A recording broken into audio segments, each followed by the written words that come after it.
स्वागत है आप सभी का मुनाफे की मंडी में। मैं हूं विश्व मोहन और आज हमारे साथ 5 मेहमान हैं जो आज आपको नॉन एग्री मार्केट से लेकर एग्री मार्केट तक अपनी राय देने वाले हैं। सबसे पहले उनसे आपका परिचय करवा देते हैं। हमारे साथ अंकित कपूर हैं, कमोडिटी समाचार सिक्योरिटीज के फाउंडर हैं। मनोज जैन है, पृथ्वी फंड मार्ट के डायरेक्टर है और कमोडिटी रिसर्च के हेड भी हैं। दिनेश सोमानी है, प्रो इंटेलीट्रेड सर्विसेज से। नवनीत दमानी है, मोतीलाल ओसवाल से। और नितिन केडिया हैं, नेशनल सेक्रेटरी हैं EIJGF के। आप सभी मेहमानों का बहुत बहुत शुक्रिया, आप लोगों ने वक्त निकाला है। आज सबसे पहले चांदी से शुरुआत करते हैं क्योंकि चांदी में एक तूफानी रैली चल रही है और लगातार ये रैली चल रही है। कल हमने एक मुनाफा वसूली देखी, लगा कि कुछ करेक्शन आएगा, लेकिन करेक्शन वापस से तेजी में तब्दील हो गई है और एक जबरदस्त रैली यहां पर चल रही है। नवनीत जी, आपसे शुरुआत करते हैं। बताइए क्या हो रहा है सर चांदी में और क्या करना चाहिए? इस तरह की तेजी, इस तरह का एक्जुबरेंस, क्या रुख रखना चाहिए चांदी को लेकर अब? विश्वमोहन जी, हमें ये देखना है कि लास्ट कुछ महीनों में चांदी की जो चाल या जो मोमेंटम रहा है वो बियॉन्ड इमेजिनेशन रहा है। और हर ऑल्टरनेट वीक आपने करीब करीब 10 से 15 हजार पॉइंट का मूवमेंट या तो पॉजिटिव साइड या नेगेटिव साइड पे आते हुए देखा पिछले 2 महीने में।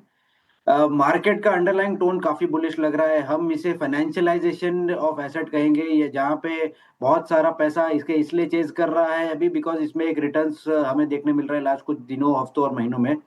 अंडरलाइंग स्टोरी अभी भी वही है, ईवी थीम, शॉर्टेज है मार्केट में। कहीं ना कहीं कैश टू 3 मंथ या नियर और नेक्स्ट मंथ के बीच में जो स्प्रेड है वो $3 से घट के 30-50 सेंट के बीच आ गया है।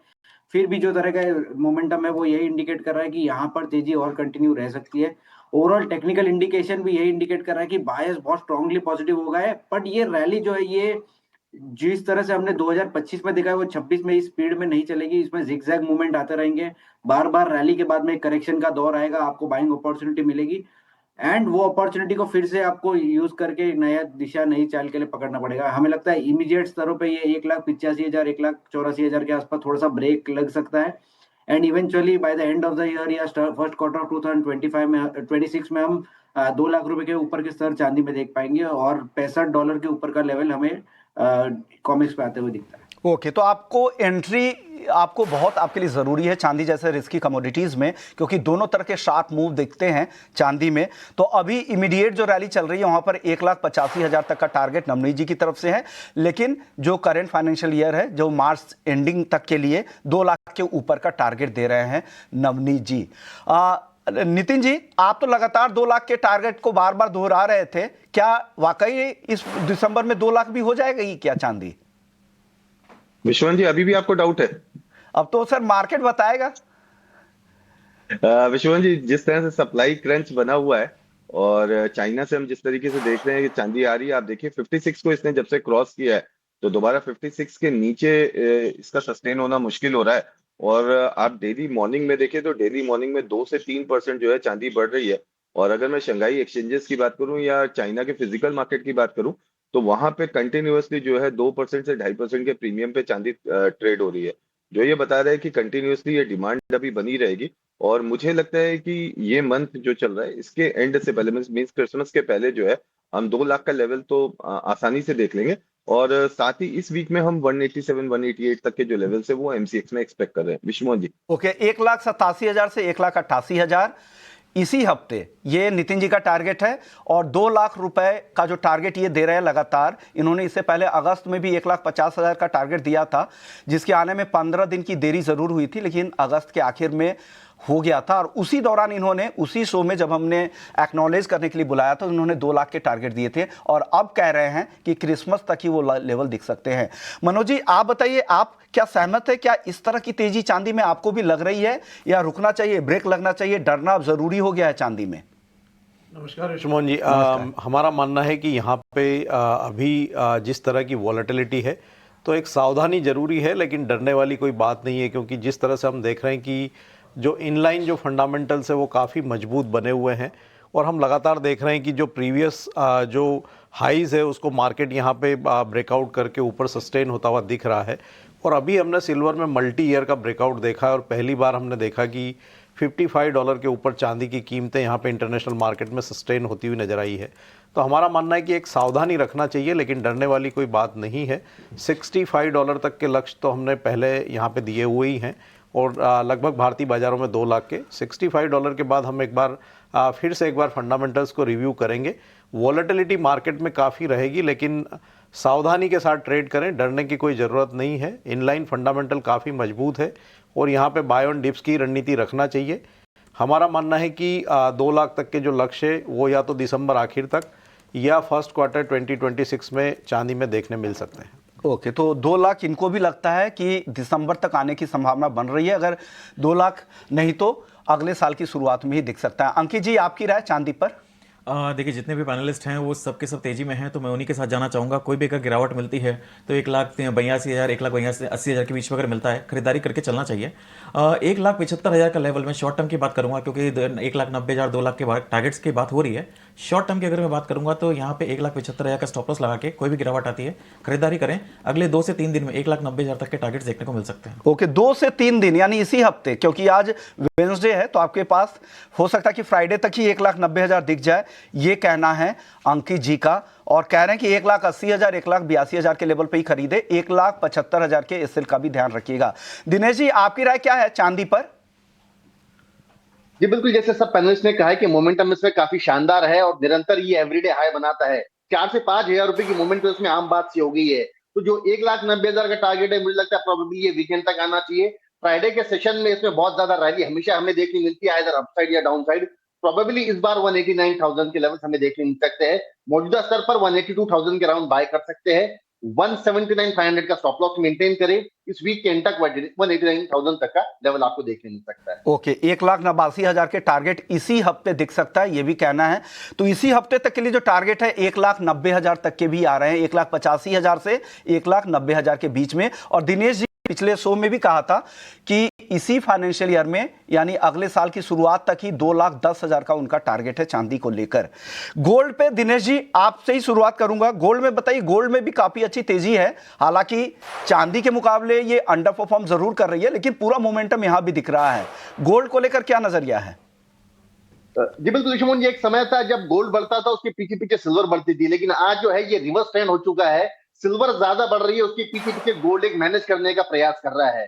अगर ये रेशो को हम देखते हैं तो ये अभी अभी 77 या 78 के आसपास का रेशो था गोल्ड सिल्वर का इंटरनेशनल मार्केट का, वो 72-73 के पास आ गया है। और मुझे लगता है आने वाले समय में ये रेशो 65 तक भी आ सकता है।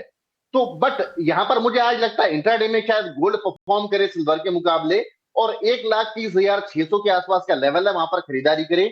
1,30,200 का स्टॉप लॉस मेंटेन करके 1,31,200 के टारगेट हमें आज इवनिंग के सेशन तक देखने मिल सकते हैं। ओके, तो 1,31,000 के ऊपर का टारगेट दे रहे हैं। ये आज के लिए कॉल है, इंट्राडे के लिए कॉल है, ये ध्यान रखिएगा। और ये पूरे हफ्ते के लिए हम टारगेट आपको चांदी में दिलवा रहे थे। तो दिनेश जी की जो कॉल है इंट्राडे के लिए, तो टाइम फ्रेम कमोडिटी में बहुत जरूरी होता है। नवनीत जी, आप बताइए गोल्ड को लेकर आपकी राय क्या है? वेल, गोल्ड का जो मोमेंटम है वो चांदी के कंपैरिजन में थोड़ा सा फीका पड़ रहा है और ऐसा लग रहा है कि बायस पॉजिटिव ही है, बट कहीं ना कहीं जो जो मोमेंटम हम चांदी में देख रहे हैं वो गोल्ड में नहीं आता हुआ नजर आ रहा है। मुझे लगता है कि 4,250 4,240 ये एक इम्पॉर्टेंट हर्डल है, और इसको निकाल के जब तक क्लियरली सस्टेन नहीं करता है 2-4 दिन, तब तक गोल्ड में मैं थोड़ा सा कॉशियस अप्रोच रखना चाहूंगा। हालांकि चांदी के बहाव में ये भी बह रहा है, बट इसे खुद के सस्टेन फंडामेंटल आते आते मुझे लग रहा है 9-10 तारीख हो जाएगी जहां पे हम फेड की बैठक के आसपास होंगे। तो ओवरऑल 4250 के ऊपर ही अगर जब सस्टेनेबल ट्रेड करेगा तो मैं बाय की रणनीति बनाऊंगा। फिलहाल के लिए मैं वेट ऑन वॉच या एक थोड़ा सा रिट्रेसमेंट का वेट करूंगा। ओके, यानी फेड की बैठक भी है, तो इससे पहले हो सकता है कि गोल्ड का ही कुछ दायरे में बिताए। ऐसा बहुत बार हुआ है कि फेड बैठक से पहले ये एक सीमित दायरे में ट्रेड करता है। नितिन जी, अगर शॉर्ट टर्म के लिए और थोड़ा सा अगर मीडियम टर्म का नजरिया है तो गोल्ड को लेकर भी क्या उस तरह के टारगेट दिख रहे हैं, या ये वो बुलिश साइड जो है वो सिर्फ चांदी के लिए है? देखिए, चांदी में जो है शॉर्ट सप्लाई चल रही है और चांदी की जिस तरह से इंडस्ट्रियल डिमांड बढ़ती जा रही है, तो सिल्वर में डिमांड रहेगी। और long term gold silver ratio हम देखें तो 66 के आसपास रहेगा। जिस समय गोल्ड सिल्वर रेशियो 100 के आसपास था, आपके शो में मैंने कहा था कि ये 3 से 4 महीने में हमें 75 का लेवल मिल जाएगा, और अब मुझे लग रहा है कि ये 66 तक आएगा। और अगर इसको 66 तक आना है तो यहाँ से लगभग आप मान के चलिए 10% सिल्वर जो है वो और स्ट्रांग होगी। और गोल्ड ने अब 4100 और 4300 की रेंज पकड़ ली है और 4250 के ऊपर सस्टेन नहीं कर पा रहा है। तो मेरा मानना है कि अगर नीचे में 4170 4180 तक के लेवल्स मिलते हैं तो वहां पे 4130 का स्टॉप लॉस लगाए और 4250 4270 के टारगेट्स के लिए बाय करें। जो ब्रेकआउट बाइंग बनती है वो तभी बनती है जब 4300 के ऊपर गोल्ड सस्टेन करे। विश्वमोहन जी। सर उस लेवल को एमसीएक्स पर भी कन्वर्ट कर दीजिएगा, क्योंकि हमारे बहुत सारे दर्शक हैं जो एमसीएक्स पर या घरेलू लेवल्स को भी जानना चाहते हैं। देखिए एमसीएक्स में 1,27,500 और 1,28,500 तक की कोई भी डिप मिलती है तो वहां पे बाय करके चले। 1,26,000 तक के स्टॉप लॉस लगाए। ऊपर में 1,31,500, 1,32,000 तक के टारगेट जो है वो लेके चल सकते हैं।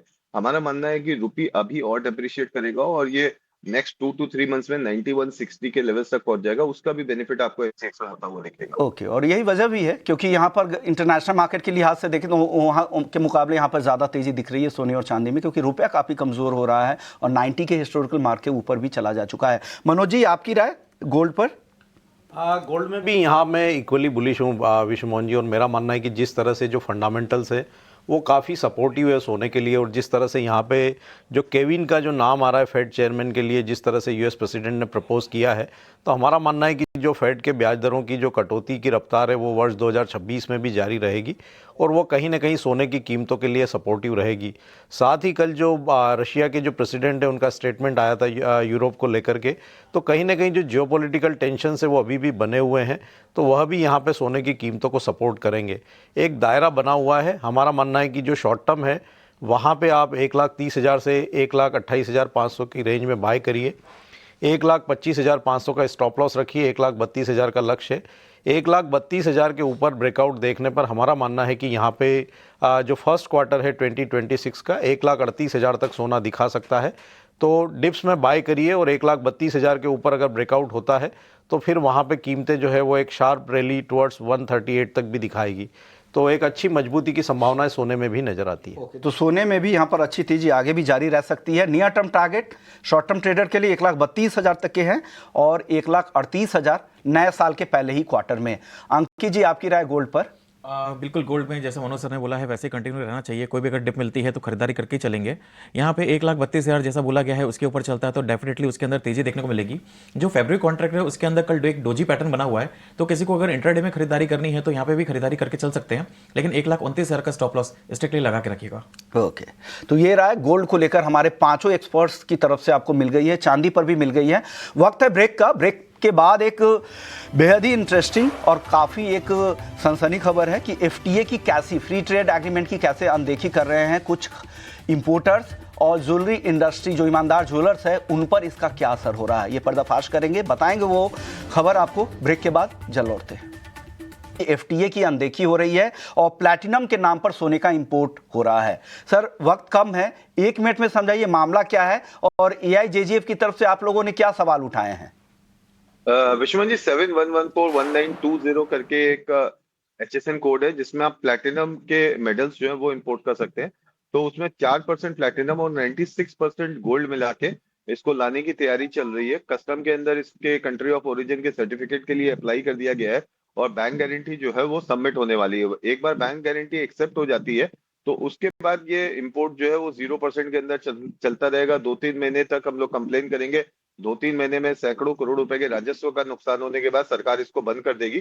तो इस बार जैसे ही हमारे सोर्सेज से हमें पता चला कि कंट्री ऑफ ओरिजिन जो है वो अप्लाई हुआ है, हमने तुरंत कल कॉमर्स मिनिस्ट्री को, फाइनेंस मिनिस्ट्री को और प्राइम मिनिस्टर ऑफिस, तीनों principal secretary to prime minister office, तीनों को हमने लेटर लिख के इसको अभी के अभी बंद करने की मांग करी है। और साथ ही हम आगे ये मांग करने वाले हैं कि अगर किसी भी पर्टिकुलर अलॉय में या किसी भी चीज में 5% से ऊपर का गोल्ड है तो उसमें जितने अमाउंट का गोल्ड है प्रोपोर्शनेटली जो है वो उतनी गोल्ड की इंपोर्ट ड्यूटी लगा के उसको लाने दिया जाए, ताकि इस तरह की जो प्रैक्टिस हो रही है जिसकी वजह से जो ईमानदार ज्वेलर है या ईमानदार बुलियन डीलर है उसको जो नुकसान हो रहा है वो कम हो सके।